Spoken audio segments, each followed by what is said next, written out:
kasih Anda masih bersama kami di Seputar Aceh. Pemirsa, PLT Gubernur Aceh Nova Iriansyah meminta kepada penyelenggara kajian atau pengajian agar berkonsultasi dengan Majelis Pemusyawaratan Ulama dan kepada Kepala SKPA, dan hal ini disampaikan melalui surat edaran pemerintah Aceh.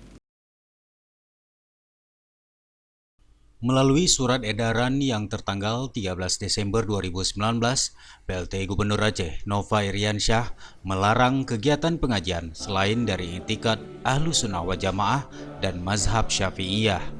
Surat tersebut ditujukan kepada Bupati dan Wali Kota, SKPA, dan Kakanwil, Kementerian dan Non-Kementerian di Provinsi Aceh. Larangan pemerintah Aceh ini disambut baik pimpinan Majelis Zikir dan Tasafi Banda Aceh, Tengku Umar Rafsanjani. Menurutnya, sudah sepatutnya pemerintah mengambil langkah tegas, melarang kajian yang meresahkan untuk menjaga kondisi keagamaan di Aceh. Tentang pengajian-pengajian yang meresahkan masyarakat, saya rasa pemerintah memang harus ambil sikap.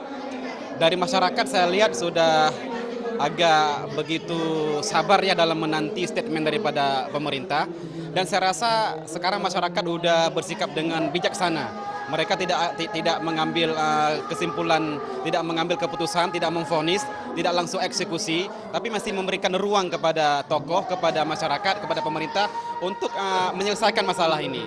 Saya rasa kalau pemerintah tidak tegas dalam menghadapi, dalam memberikan statement kepada pengajian-pengajian yang menyimpang kepada masyarakat, mungkin nanti akan ada semacam bom atom ataupun bom waktu, akan meletus, akan meledak, dan waktu itu mungkin akan menjatuhkan korban.